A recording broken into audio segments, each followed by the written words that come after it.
explosion. The silo just exploded. Multiple firefighters injured and burning. We need more help here now, immediately. As Waldo, this is very bad. We need more than that. A massive explosion and fire burning a lumber mill in Searsmont. All employees, the most important thing I'm so thankful for, are accounted for. Buildings can be replaced, employees cannot. All resources in Waldo County called to help. We have live team coverage with new information coming in. You're watching Channel 8. Maine's total coverage starts with breaking news. Good afternoon. That breaking news we've been following since 10 this morning. Thanks for joining us. First at 4, I'm John Chrysos. And I'm Megan Torgeson. We do have team coverage this afternoon up in Searsmont, closely watching and following the explosion at the Robbins Lumber mill. We know several departments are responding, and the State Fire Marshal's office is on the scene. One firefighter, at least in critical condition, at Eastern Maine Medical Center in Bangor. 10 others being taken to Maine Medical Center in Portland. Terry Stackhouse is there. Yes, Jacob Murphy and Ronnie Perillo are on scene, standing by with the latest now. Jim Keithley also out there as well. We have Jackie Mundery, Nora Hogan here in the studio with us. We'll hear from them very soon as well. But we do want to begin with Terry Stackhouse this afternoon. And Terry, you've been there following all these updates from the family as well. We'll get to Terry in a moment, but we do begin. We're going to Jacob, I believe, first. Jacob also there on the scene. So, Jacob, what are you seeing there as we get those updates from authorities and also from the family?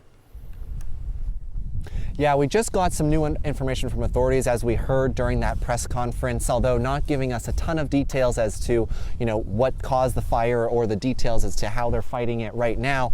But it does give us a little bit of a sense of the timeline, especially because that call came in around 10:05 this morning. We got here around 12:30. So that was, about 2.5 hours until we got here, and that fire was massive. And we were hearing from one of the first responders on the scene saying that it was just overwhelming kind of seeing the fire when they first got there, and they knew they didn't have the resources to fight it alone. So they've been pulling resources from several other towns, many of which we've seen driving in and out today. But since we got here, that fire has significantly gone down. Now it's mostly just white smoke coming from the scene. Earlier today, it was flames that you could see from over the tops of those trees, but also this thick, dark smoke that was coming. We could see it from like 6 miles away. We came from Augusta today. We were driving on Route 131. We were about 6 miles away, and we could see the fire here. We saw helicopters coming onto scene. So definitely a lot of crews, all hands on deck, trying to get these flames contained. Also hearing from the husband of one of the owners of the mill saying, that they didn't have much in the way of updates, but they wanted to thank first responders for all the work they did, and that the mill will not be functioning, at least for the next week, as they cooperate with authorities trying to investigate what exactly happened here, because we still don't know what the cause of the fire was. We did hear 4 explosions while we were here, but it's just a rapidly evolving situation since we got here, and it's been 4 hours now. Still a lot of unanswered questions, but the good news is that the bulk of the fire seems to be contained at this point, you guys. All right, Jacob, thank you so much. Again, we see fire trucks actively moving, and the scene is an active scene at this moment. And we do have multiple crews stationed as close as they can get to that scene. Again, fire crews kind of keeping us at bay just to make sure that they have space to work and do what they need to do to make sure the area is safe. But we do have people on scene talking to people around that area. Yeah, there's a lot of information to gather at that scene, as we know that law enforcement is also working to do. Public safety, federal investigators. Ronnie Perillo also there speaking with people and gathering new information. And Ronnie, as you're there and you're talking with people as well, what are you hearing? Yeah, John and Megan, a lot of people coming by today, and they really had one reaction. They looked out at this vantage point, which I'm going to show you right now, and you can see the smoke that is still really billowing up, and they all just shook their heads. We talked about earlier how this lumber mill is really an anchor point for Searsmont. This is a small town. This is a tight-knit community. And so in places like this, which are spread out obviously across the state of Maine, when something like this happens, it really affects so many more people than just the employees who work there. Now, we heard today from the owner of this business that thankfully no employees were injured, but we do have firefighters that were injured. They were transferred to local hospitals. A note that I want to make is that several people were transported down to Portland. It's about an hour and a half southwest of here. But that's the state's only level 1 trauma center. We also have a firefighter in Bangor, which is a level 2 trauma center. So right now the response is large. And we also heard in that press conference that this is Waldo County. It's a pretty rural area, and a lot of the fire departments here are volunteer. So this incident, no doubt, has put a huge strain on those volunteer fire departments. But for right now, we are going to send it back to you guys in studio. We'll join you back with an update as soon as we learn more information. Okay, Ronnie, thank you. And we were listening to that news conference live from Commissioner Soschuk, and also that brief statement from the family. Terry Stackhouse was also there. And Terry Stackhouse has more information for us from the scene. Again, still very active. The investigation barely in its beginning stages, if started at all, as they're still working to keep that fire at bay, Terry. Yeah, Megan, you're absolutely right. They are trying to keep this fire at bay, and we keep looking over our shoulder here. We are seeing the smoke, we're seeing the orange glow of flames, and we're told that this could be a multi-hour, potentially multi-day effort to get these flames under control and out altogether. Forgive me for stepping aside for a few minutes. I did want to try to give you a better lay of the land for how firefighters are getting water on the scene behind me. The St. George River Reservoir is just maybe a half mile to a mile down the street. This is Ghent Road to my right, and we are seeing hundreds of feet of fire hose that are lining this entire street all the way down. And it's being transferred from this river, really more like a creek. This is just a small body of water that runs through this community, and that's how they're getting it to the scene. We were curious because this is a heritage industry, lumber mills. Of course, these are scattered all throughout the state of Maine. Many of them are right along some of the major rivers. So, for example, we covered a fire at a construction plant in the Topsom area a couple of years ago, and because this was right along the Androscoggin River, it was very easy for those firefighters to get the water on the scene because the access was right there. There is a natural water source close to here, but still, this is taking a lot of coordination just for first responders to get the water to the scene, as you see here behind me, John and Megan.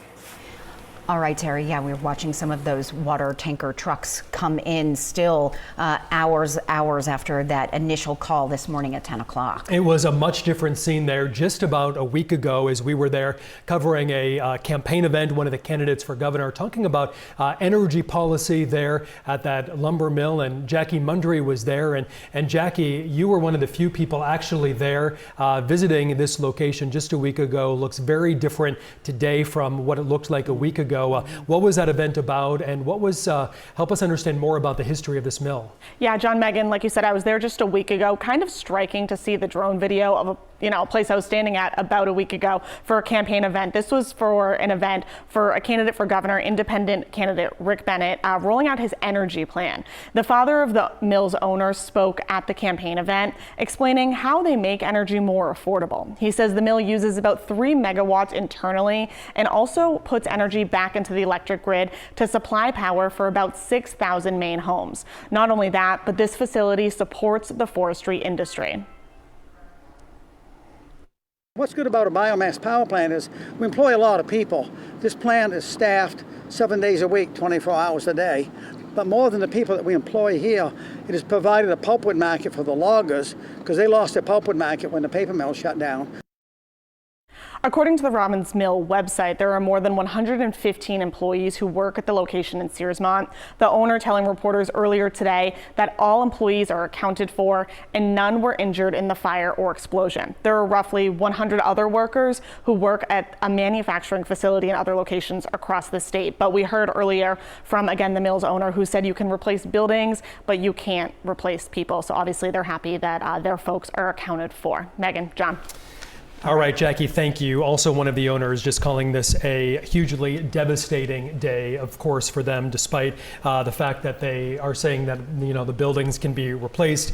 Everybody is okay, but that is a business, a 5-generation business that has been there, a pillar in that community since the 1800s. So really calling that a hugely devastating day. One of the owners there saying that the mill will not be operating for this week while they continue to investigate it and really see how much of that business is even left behind. Governor Janet Mills on her way to the scene. She may be there at this moment. We haven't gotten official word, but we do know that she was en route just about 15 to 20 minutes ago. She posted on social media urging people to stay clear of that area in Searsmont before as the mass casualty situation continues to unfold. Mills writing in part, I urge folks to stay clear of that area, follow the instructions of law enforcement, and allow emergency personnel to respond. I ask Maine people to join me in keeping all of those affected in their thoughts. Also, Congressman Jared Golden weighing in, commenting on the fire and explosion, saying in part that he is, quote, praying for the safety and well-being of first responders and everyone else on site. Golden echoing Mills' plea for locals to follow law enforcement's directions. And as we heard from that news conference just a bit ago, the Commissioner of Public Safety saying that most people, in fact, all people were listening to that, giving firefighters the space up to including reporting crews, of which there are many near that scene right now. As is often the case, we continue to hear from elected officials about what they are saying. Congresswoman Shelley Pingree also sharing a video of the Searsmont area, sharing her statement on Facebook, writing in part, "My heart is with the Searsmont community," as officials respond to a reported mass casualty incident at Robbins Lumber, adding to follow instructions from local officials and avoid that area. But the interest from Congress really makes a lot of sense because we know the huge impact of this industry here in Maine. In fact, the Maine Forest Products Council saying that the industry contributes about $8 billion a year to the economy in the state of Maine and about 29,000 jobs. So part of the storied history of the state of Maine, manufacturing and particularly lumber manufacturing as well. Again, we go back to the fact that many of these mills are the backbones of the town, and so many of the people who are in that area rely so heavily not only for work and economic reasons, but also for personal reasons too. It's a family-run business, and many families themselves work there and are employed there as well. Senator King weighing in on the fire, writing in part, I'm monitoring the reports, tracking the explosion at the Robbins Lumber mill in Searsmont, and commend the brave first responders who are now on the scene helping workers and their families. King noting that he has visited that mill and met the Robbins family over the years, which goes to your point, John, that this is a huge part of Maine's economy and our local economy, and the amount of materials that are produced through our mills not only sustain our state but also our local communities and their economies as well. We know this is a 40-acre property, that business, and as we take a look at the drone video again, if you're just joining us here in the 4 o'clock hour, we want to show you the video of this fire that has been happening since about 10 o'clock this morning there at the mill in Searsmont, the Robbins Lumber Mill, and this fire really worth noting, very different from what you might imagine at a house fire or something along those lines. The fuel load here, just remarkably, the dry timber, the sawdust, what has already been produced as far as lumber. We've seen crew after crew arriving with water, trying to fight this fire as they are working with bringing water to this scene. A devastating day there as well for the fire crews, the business owner, as they are working to not only contain this fire, but also deal with word that 11 people, many of them firefighters, civilians in that area, are injured, being brought to the Level 1 Trauma Center here in Portland at Maine Med for burn injuries as well. And Jacob Murphy was there around 1:45 this afternoon. Megan, we were reporting on those explosions that Jacob heard in that area, multiple explosions as the fire was being an effort to extinguish that fire. And let's go back out to Jacob now, who has been on that scene for a number of hours. And Jacob, what are you seeing now? And are you hearing anything from people in that area? Yeah, well, I can tell you that when we were looking at those explosions from this viewpoint, which is up on a hill, everyone was kind of surprised to hear them. We heard about 4 of them in the span of about, I would say, 20 minutes. Some of them were close together. One of them was a bit further out. And I think I might have even heard some others, although a lot quieter, as they've continued to fight this fire. But still no explanation as to what those explosions were. The good news is it looks like fire crews have done a number to the fire, and you can actually see what I could only describe as bucket trucks that the fire trucks are using to hose down the flames from above. I've seen at least 2 be used today. One right now you can see kind of within the smoke, coming from behind the smoke. And so it's just been a huge effort trying to get those flames contained. This area of Searsmont definitely doesn't see this kind of activity regularly, right? Like, we've seen crews out here trying to manage people driving in and out, making sure that those emergency crews get the priority they need to get to the fire. I've seen multiple fire trucks coming in and out, bringing more water to, try to help out with this fire. We heard from that press conference earlier, not a ton of more information on how that firefight has been going, but we do at least know that it had started a little bit around 10 o'clock. And so we had gotten here around 12:30. That's 2.5 hours later. That fire, this gives you a good idea of how high that fire was. It looked like it was just above the tree line. Now you can't even see the flames. So there has been a significant improvement in that regard. And now most of the smoke, which used to be these dark flames, is this kind of lighter smoke, maybe signifying that more steam is coming from the fire, and they're doing a number to it. Of course, we did hear that it's going to take quite a few days to get the situation under control. We don't know how much of that will be actually fighting the fire and getting it contained. Of course, with the press conference, they weren't able to take any questions from us, so we're still trying to figure out what the cause of this fire is. And I'm going to send it over to Terry Stackhouse, who is in a location a bit closer to the fire, down on the street where a lot of the first responders have been coming in and out. Terry. Hey Jacob, good afternoon. Yeah, you and I are in the same relative geographic area. In fact, I can see where you are, probably 200 yards away, but you and I have very different vantage points. I was just taking a walk about a half mile down to my right and was able to see where the firefighters are pulling the water from. This is just a little river that is close to one of the entrances for this mill. Hundreds of lines of fire hose that are being used to get the water directly on the flames themselves, but also to reload the trucks like this one from Appleton, which we have seen going back and forth, and it seems like they're circling this area, emptying the water and then coming back and reloading.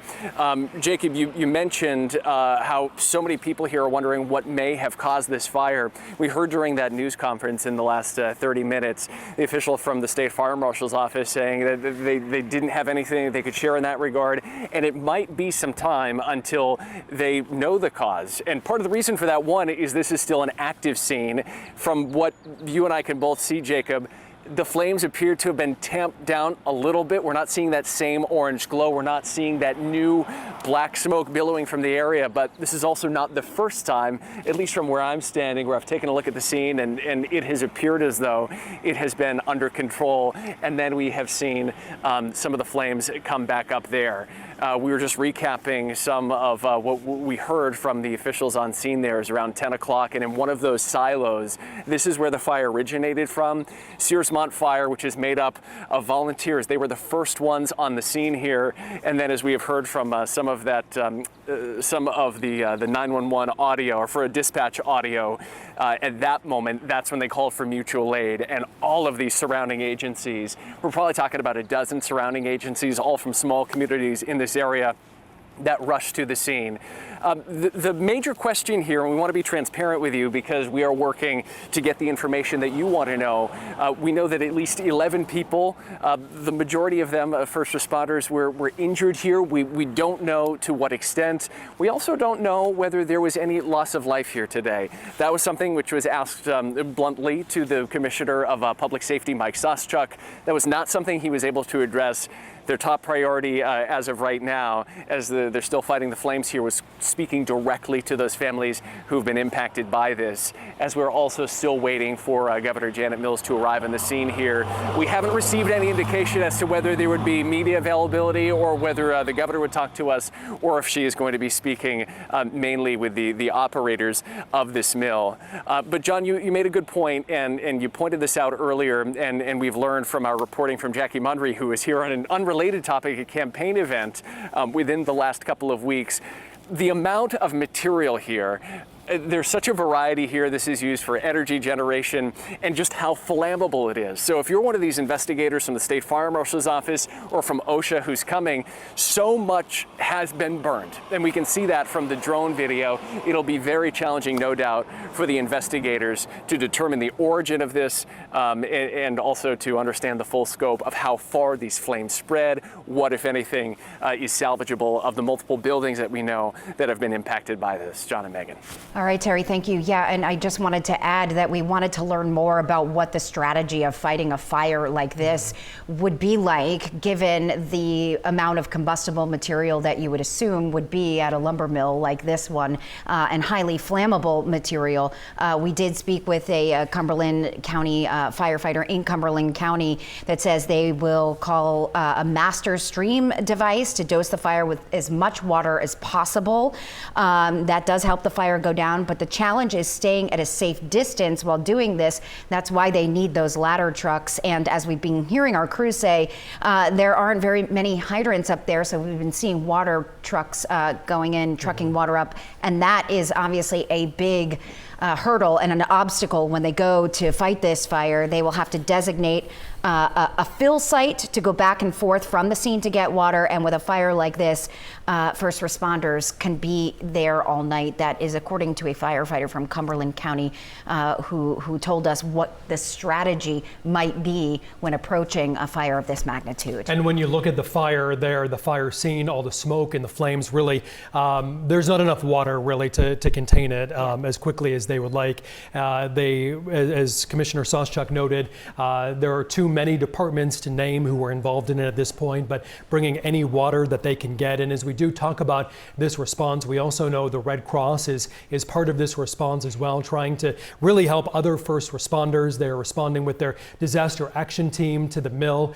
They're telling us that they have 10 responders that are arriving on the scene. They are providing support to the firefighters. A difficult day, as you might imagine, because not only are they working to contain that fire, but also now getting word that more than 10 firefighters and civilians are injured. So certainly people who are close to them, they are providing first responders items, things like fresh water, snacks, comfort items, blanks, and cots. Their communication director, Jennifer Costa, says that they are in close communication with the local emergency management agencies as well. But at this point, this is a statewide response. Earlier, the 911 director in Waldo County said that they are dumping all of their resources from the whole county over that area. But as we talk about this, obviously becoming much more than a county response, as state resources are coming and federal resources as well from the ATF and OSHA, federal agencies, to be part of this response and that investigation coming from not only Maine level but federal responders as well. Yeah.